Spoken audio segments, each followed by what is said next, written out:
Well, hello friends, Coach Bob with you today, and today we're going to give you a little exam. We're going to see if you are a motorcycle freak. Are you a fanatic? Are you obsessed with all things motorcycles? If you pass this test, that means you are, and if you do not pass this test, that means you need to work a little bit harder on being obsessed with motorcycles, because motorcycles are worth obsessing over. At least that's been my finding. I don't know. Maybe you're different. You can leave a comment down below, but before we get going, subscribe to the channel, all that jazz. I would appreciate it. So what does it mean to be a motorcycle fanatic? You know, I thought about, are you a real biker? I'll do a video here soon on the difference between a motorcyclist and a biker. It might be next week. We're doing a series on motorcycle freaks and fanatics and what makes us what we are, what makes us tick, so to speak. We're ticking time bombs. Oh, all right. So I'm going to tell you, I think this first step, if you're old guy, if you're really an old geezer like me, now I'm 60 years old, so I'm pretty old. If you know the difference when you just smell it of whether it's a two-stroke or a four-stroke motorcycle, you could very well be a motorcycle freak. We all know the sound of the two-stroke. Yeah, I'll go ahead and do it. I'll just play it right here.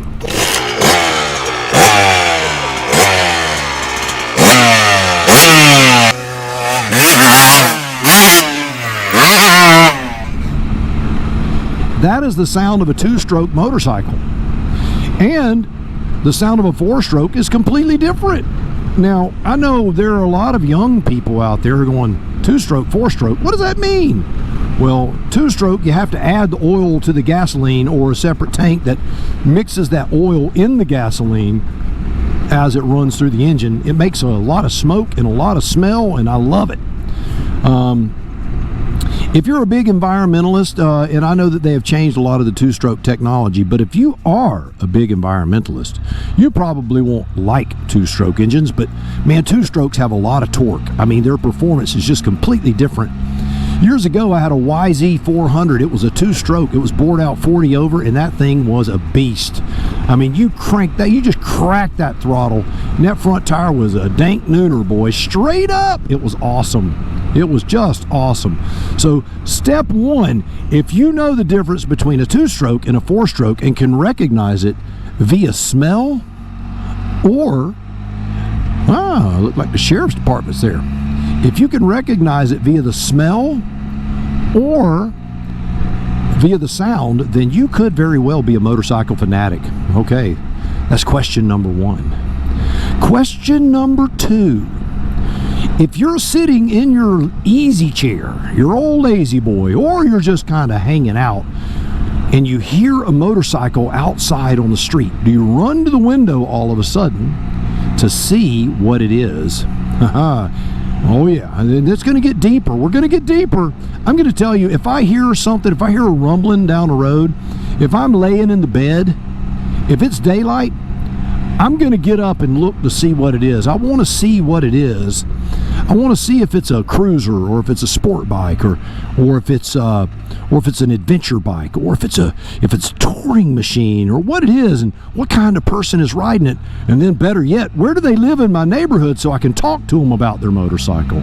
So that's the next thing. If you are willing to interrupt everything you're doing, whether it be a meal or whether you're just laying there in the bed relaxing or watching a TV show, and run to the window and see what it is, then you, my friend, are quite possibly a motorcycle freak. Now, if you're batting 1,000 at this point, you can rest assured at this point you're probably a motorcycle freak. You can't help it. It's an addiction. It's like a drug coursing through your little skinny old man veins, or young man veins, or young woman veins for that matter. It doesn't matter. You can be a motorcycle freak and be anything you want to be, because I'm going to tell you, I'm a motorcycle freak. All right.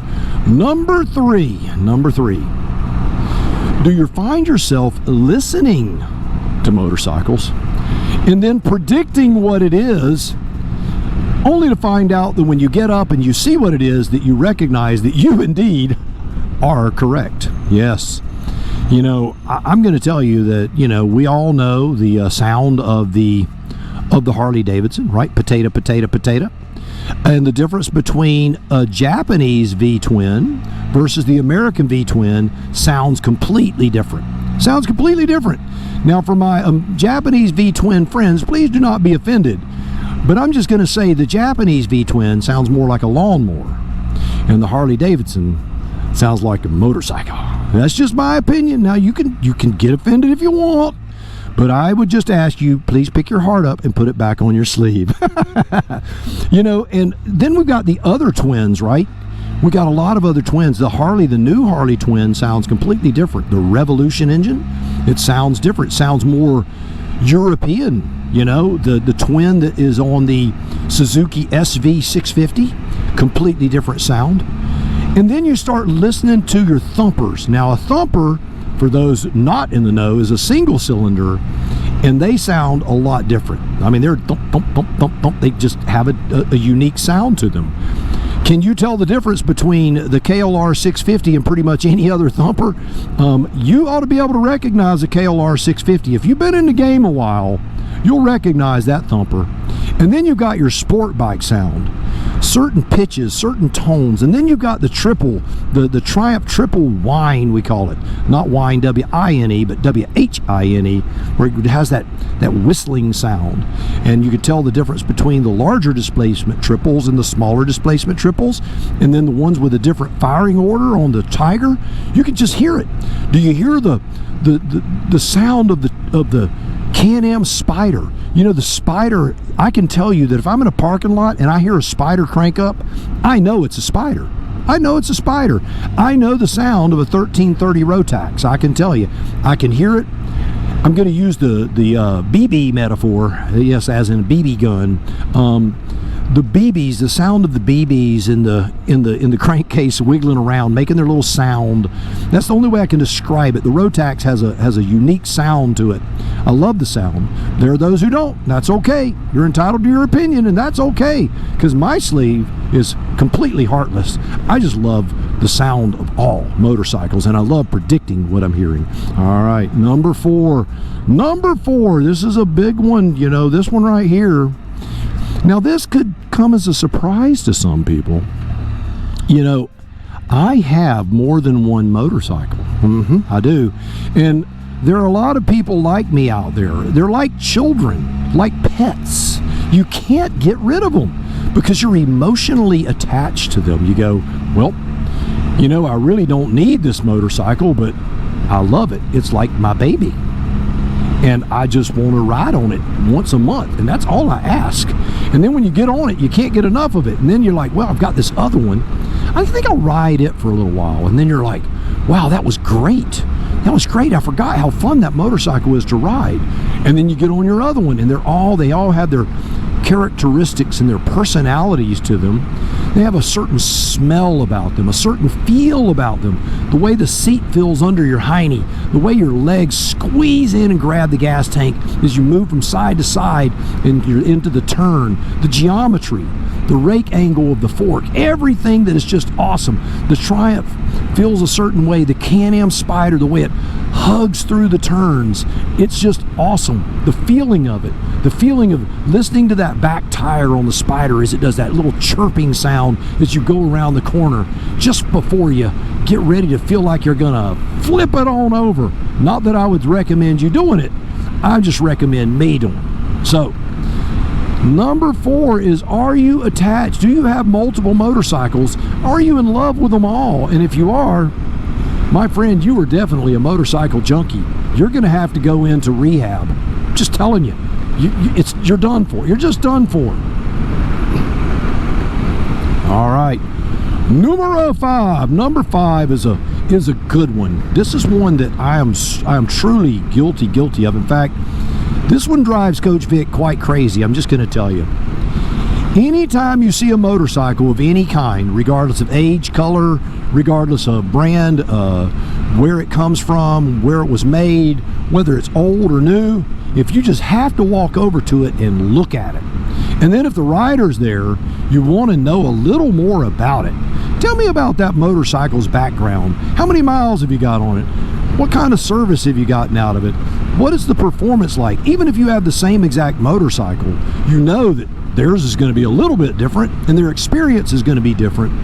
So if when you see a motorcycle in a parking lot and you're like, man, I gotta talk to the person, I gotta look at that motorcycle, you, my friend, are a motorcycle freak or fanatic or junkie or whatever you want to call it. All right, well, we got a couple more, but I want you to do me a favor again, subscribe to the channel, and at this moment, take the time to comment down below and tell me additional thoughts that you have that make you a motorcycle freak. Are you a freak? I like it. Another sign that you are a motorcycle freak is that you don't care. You couldn't care less about gadgets and doodads. Now, here's what I mean by that. Whether a motorcycle has lean sensitivity and ABS and all, you couldn't care less. If it's got 2 or 3 wheels and a throttle and you could strap your behind to the seat and get the wind on your face and blow your hair back, even if the hair's under your arms like mine. I don't have any hair on my head. But if you have that moment where you just, man, it doesn't matter. I don't care if it's got all the doodads on it. You know, I've got a 2015 Speed Triple. Now, I'm going to tell you, I don't want a new one. The new one has all kinds of stuff on it. I mean, this thing it's a cable throttle, it's a cable clutch. I mean, it's just got a mechanical presence to it. And then I get on this Spyder. You know, it doesn't have a lot of riding modes. It doesn't have a lot of that, but it's got heated grips. It's got a big old windshield on it to block the wind off my body when I'm touring. I mean, it has everything I need. I don't need any more than that, and I love it. I love riding this thing. I get out on the Spyder and all of my cares just melt away. That is a wonderful, wonderful, wonderful thing. So you don't care about all the doodads. You just want to get in the wind and ride, and it doesn't matter to you. In fact, I'll even go further. You don't even worry if there's a little mark on it. You know, some people, they'll look at a motorcycle, well, nope, that motorcycle has a hairline scratch up under the tail light on the fender that you have to use a flashlight and a magnifying glass to see. Therefore, this bike is blemished. It's not worthy. And I'm going to say, I don't care if you got a dent the size of Texas into that gas tank. Put a little Bondo on it and ride that baby. It's just a flesh wound. I'm telling you, you cannot judge the motorcycle by the little scratches here or there. It just gives it a little more personality. So we don't care about doodads. We don't care about gadgets or whether it's perfection. We just want to get on it and ride it. That's what we want to do. Woo! Let's accelerate out of this turn. Let's go. Let's put a little on it. Oh, yeah. Now, I know what you're saying. You sport bike guys are going, man, that thing is a pig. And I'm telling you, no, it's not. It's a Spyder, baby, and it's fun to ride. If you've never ridden one and you do ride one and you go, I don't like it, then chances are you're a snob and you're not a motorcycle fanatic, you're a fanboy. All right. So here's another sign that you might be a motorcycle fanatic, and it's this: bad weather does not exist. You know, you always look at the weather, and you know, with these fair weathered guys, right? They go, oh, well, it's going to rain. Let's put the motorcycle on the trailer. The weather could be poor tomorrow. It could be below 56.3 degrees. At 56.2, it's too cold to ride. You know what? If it's cold, put on a thicker pair of gloves. If it's hot, put on a lightweight jacket. If it's somewhere in between, okay. If it's raining, put on some rain gear or just enjoy getting wet. You know what? Real motorcycle riders aren't afraid of a little inclement weather. Now, I'm not telling you go out in a hurricane and get killed. I'm not telling you that. Although I did in an episode years ago when I replaced the tire on this thing, I did ride across Tallahassee in a hurricane.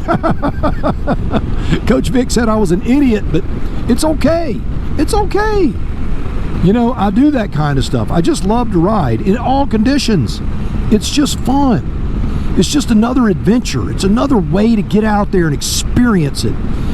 And that is just always a part of it. That's the next one. Is, do you just crave the experience of the motorcycle? I do. And what I mean by that, Do you want to ride the motorcycle all the time? If you're on it, you're enjoying the ride, and if you're not on it, you're wanting to ride. Are you always craving it? Is there that desire to feel that experience one more time, one more opportunity to get out there and just put it in the wind and ride? You know, it was funny, real recently I was on my adventure bike and took a spill and tore my hamstring in 3 places. I ended up being able to ride home. It was kind of funny, my body was shaking because I was hurting, but anyway, it was okay. When I got home, I propped up in a chair, and 2 days later I crawled on the Spyder and went for a ride because I couldn't stand it. I couldn't stand it. Sitting in a chair not riding would drive me crazy. I was hurting, but it didn't matter. I wanted to ride. Now, there are going to be times that you can't ride, and I say enjoy the withdrawal, enjoy the shakes,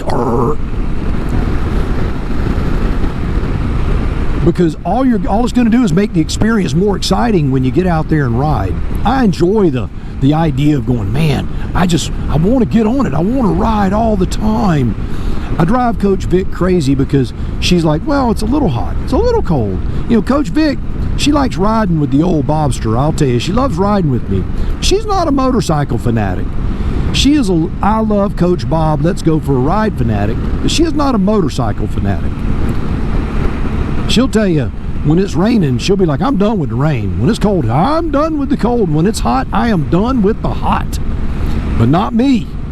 Not me. I'm like, let's cool off and get back on this thing, girl. We got miles to go. Let's do it. And she tolerates me because she loves me. And she enjoys it because she gets to live through my fire for motorcycle riding. And that's what makes our travel so fun, because we are so vastly different. You know, you don't have to be a motorcycle fanatic to be a part of the motorcycle family. So I want to encourage you, if you answered yes to 5 of those, you, my friend, need to seek professional help. You do, because you're a fanatic, you're a freak. You're out there you're just craving it all the time. You're an addict, you're a motorcycle addict, and you can't help yourself. And if you want to seek help, you can. I'm not going to. I don't want to fight this. I want it.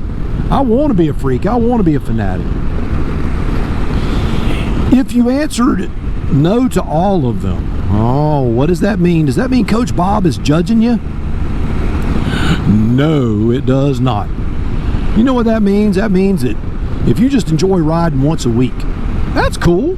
If you enjoy just throwing your motorcycle up on a trailer and taking it to Bike Week and cruising up and down Main Street, and you put 15 miles a year on your motorcycle, if that's what floats your boat and makes you happy, good for you. Enjoy your ride, whatever it is. But for those of us who it is more of an obsession with, I salute you, my friend. Yes, I do. Because you are in good company if you consider me good company.